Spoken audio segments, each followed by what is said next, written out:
The continuing build-up at Cameron Bay promises to make this port one of the largest and busiest in the world. Port construction at the bay did not actually begin until June of 1965, 3 months after a coastal survey determined its potential as a major harbor. Soon after, men of the 25th Engineering Group, which began initial construction, were joined by Ordnance, Headquarters, Quartermaster, and Transportation units. By November of last year, the Quartermaster Depot was activated and began accepting requisitions from Quignon, Nha Trang, and Saigon. Today, a data processing facility is nearing completion, which will enable much more efficient inventory control. Another important project currently underway by the 87th Engineers is the building of a new causeway to the ammunition dump.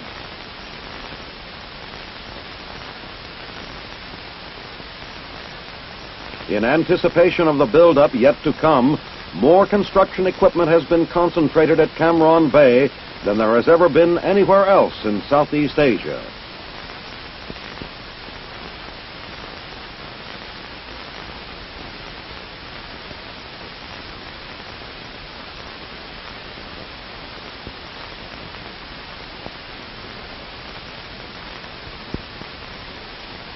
During August, military civic action programs were in full swing throughout Vietnam. Several activities took place in the province of Phu Yen. A medical team arrives at Tuy Hoa, a village 360 kilometers northeast of Saigon. Patients are treated and supplied with medicine. Instructions for its use are usually given in sign language. When necessary, injections help underfed youngsters fight off native ills. Bad teeth are a recurrent problem. Many must be pulled. Toothbrushes, disinfectants, medical literature, and clothing are handed out. This is all part of our program of teaching personal hygiene. The team stays in the village until the last patient has been treated. Only then do they return to base. Not far away are the headquarters of the 1st Brigade, 101st Division. On 27 August, fire breaks out in a village across from the base. A bucket squad is quickly organized by the military police, and additional firefighting equipment is supplied by an engineering company. Water arrives in tank cars, and soon the villagers, helped by the American soldiers, have the fire under control. 24 huts are burned to the ground, and 28 families lose everything they own except the clothes on their backs. Still, no lives are lost, and thanks to quick action by the MPs and engineers, most of the village is saved. No chances are taken on the fire breaking out again. The wreckage is cleared away, and every ember is thoroughly drenched with water. As the last spark goes out, our men go back to their camp, and the villagers begin to rebuild. Only a few kilometers away is the hamlet of Hoa Hisip. Here, a school formerly used as a headquarters by BC terrorists is repaired. On the roof, volunteers from the 101st Airborne help the workers and protect them against possible sniper fire. These holes have been made by grenades, while small arms fire has caused most of the damage to the walls and the windows. As the children watch, the work continues. Roof tiles are put into place. Outside, our men stand guard, while inside, desks are repaired and the classroom is put back in order. Helping whenever they can, members of the 101st Airborne Division are doing their share in the civic action program.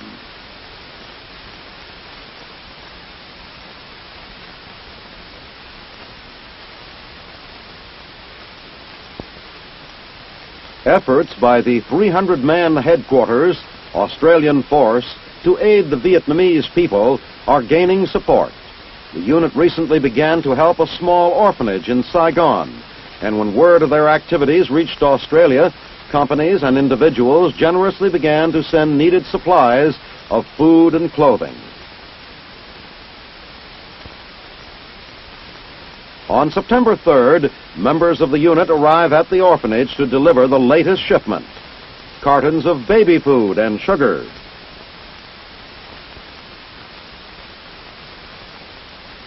The orphaned children range from only a few days old to 3 years of age. Many formerly suffered from malnutrition and body sores, but now Australian medical officer Captain John Raftery and a Vietnamese doctor have begun regular medical visits.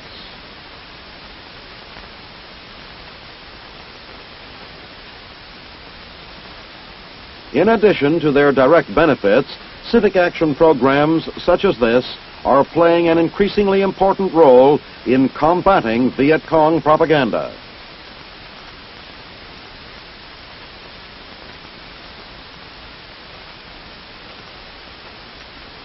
"45 generals gathered in Seoul on August 13th for the commanding general's 4th invitational shooting match.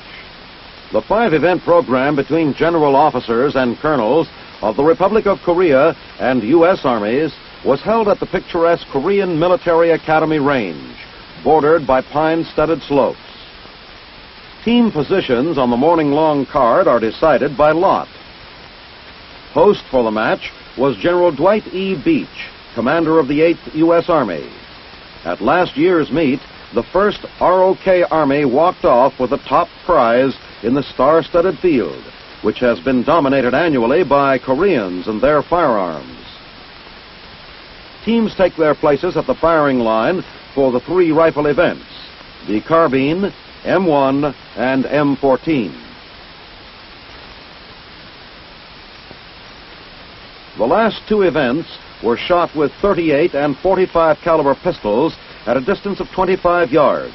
It was their accuracy with these sidearms that brought the 2nd ROK Army to the forefront, beating out General Beach's 8th Army Headquarters team 345 to 335.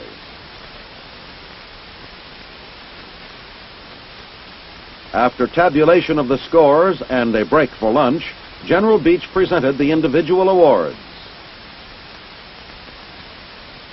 And to Lieutenant General Kyong Won Pak, commanding general and captain of the 2nd ROK Army, the team plaque for the winning entry.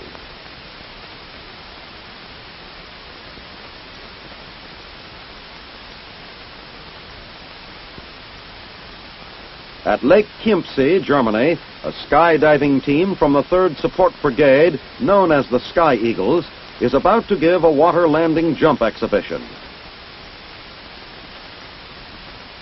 Before boarding their H-34 helicopter, members of the jump team are checked out by First Sergeant William Ritchie, Headquarters Company, 35th Supply Service.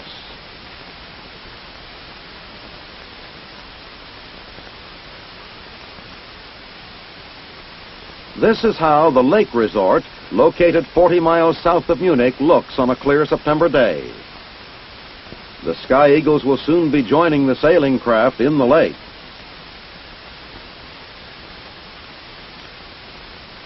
First man out is Sergeant Ritchie.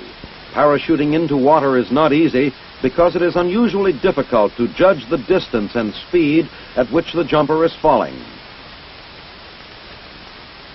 He is followed by First Lieutenant George Sobel of the 793rd MP Battalion, who free falls for an interminable time before pulling the ripcord.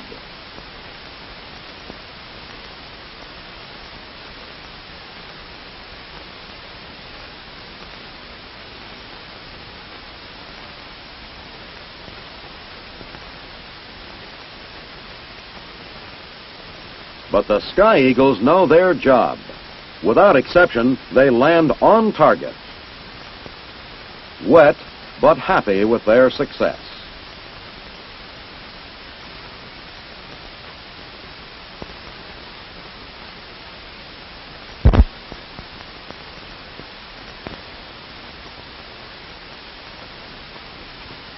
Werendorf, Germany, 6 September. A U.S. team from Fort Sam Houston, Texas, is representing the armed forces of the United States in the annual Conseil International du Sport Militaire, CISM, Modern Pentathlon Championships. This year's meet is being hosted by West Germany. Crack military teams from 10 European countries and the United States are competing in the 5-event championships, which include horseback riding, fencing, pistol shooting, swimming, and a 4,000-meter cross-country run. Each competitor must complete all 5 events before he can qualify for individual and team standings. The 5,000-meter steeplechase course has 30 jumps. Taking the hurdles is Specialist William Matheson of the U.S. team. Despite a clean ride, an 11-second penalty relegates him to 16th place in this event. Interest in the CISM meet has been high since modern pentathlon made its official debut during the 1912 Olympics. At that time, General George S. Patton, then lieutenant, finished 5th overall in the individual standings. Fencing is conducted under international rules, using electrical contact controls. Each man must first compete against each member of his own team before being matched against members of other teams. In this event, Specialist Matheson leads the U.S. contingent as he placed 8th among the 26 competitors. For the pistol shoot, Lieutenant Donald Wallheim, an alternate, blackens his sights and discusses strategy with the team manager, Lieutenant Colonel Emmett C. Townsend. In this event, on the 25-meter pistol range, Specialist Matheson comes through again to take 3rd place in the scoring. Swimming events occupy the 4th day of the competition.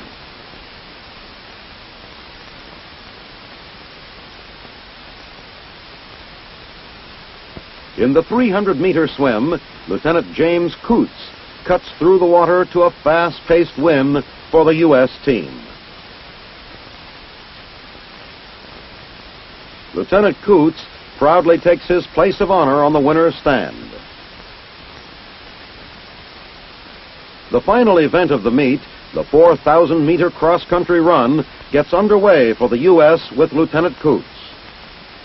Running against the clock, Specialist Larson, number 8, gets his tap-off and starts down the long trail. Specialist Matheson is the 3rd and last member of the team to leave.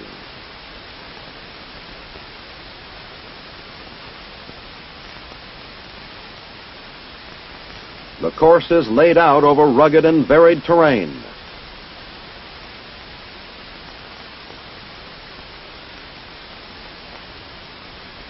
Specialist Larson, with a time of 12:40.7, takes 1st place.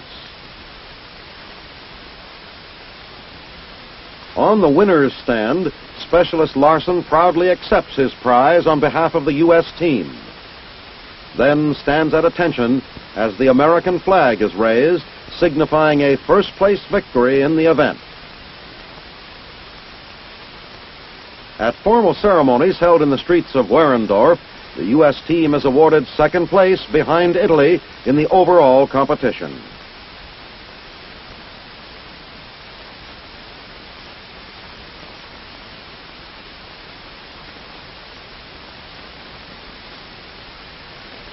At 2-week intervals throughout the year, the Advanced Individual Training Brigade, AIT, Fort Dix, New Jersey, holds an orientation on the weapons of the infantry. Designed to give new recruits an introduction to the weapons and their capabilities, the demonstrations are popular with the public, who turn out in large numbers to see the show.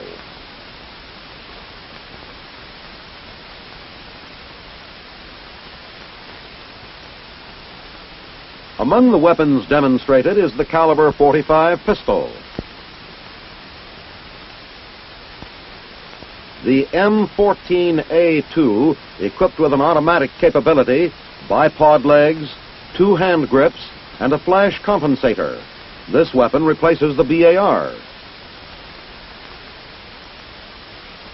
The M16 rifle is gaining popularity among troops in Vietnam. It permits the launching of grenades without supplementary attachments.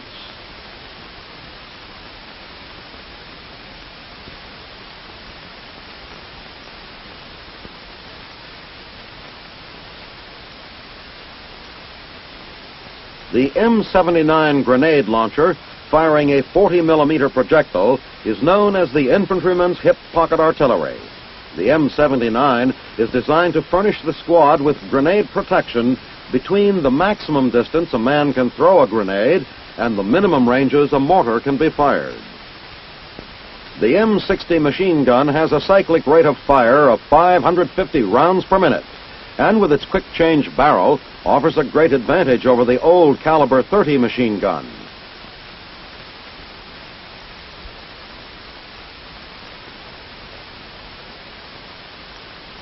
The M60 can be handheld, mounted on a bipod, or tripod. The .50 caliber machine gun has a semi as well as full automatic capability. When equipped with a telescopic sight, it may be used as a sniper weapon. The 90mm recoilless rifle replaces the 3.5 rocket launcher as an anti-tank weapon. Upon impact, the round burns its way through the tank hull, and the molten metal then ricochets, killing the crew. It can be fired from the monopod or from the shoulder.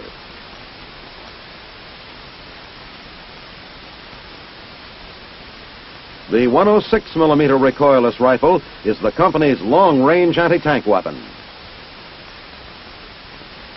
The 81mm mortar is a widely used weapon and is normally placed in support of the rifle company.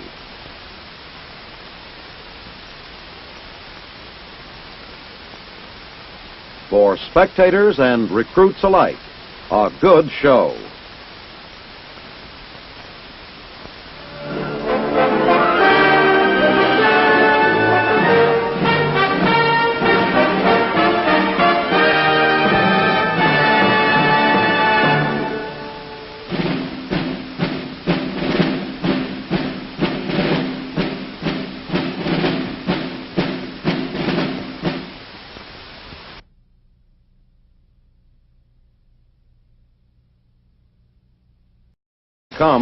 More construction equipment has been concentrated at Cam Ranh Bay than there has ever been anywhere else in Southeast Asia.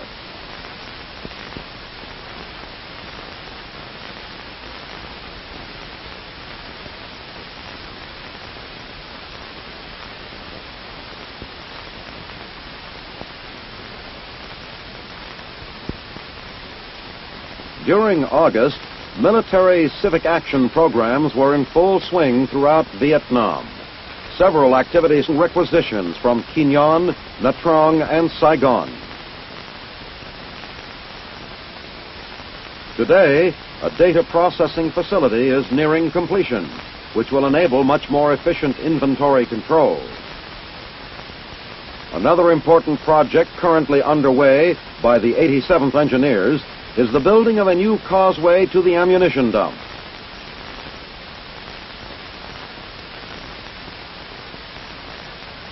In anticipation of the build-up yet to promises to make this port one of the largest and busiest in the world. Port construction at the bay did not actually begin until June of 1965, 3 months after a coastal survey determined its potential as a major harbor. Soon after, men of the 35th Engineering Group, which began initial construction, were joined by Ordnance, Headquarters, Quartermaster, and Transportation units. By November of last year, the Quartermaster Depot was activated and began accepting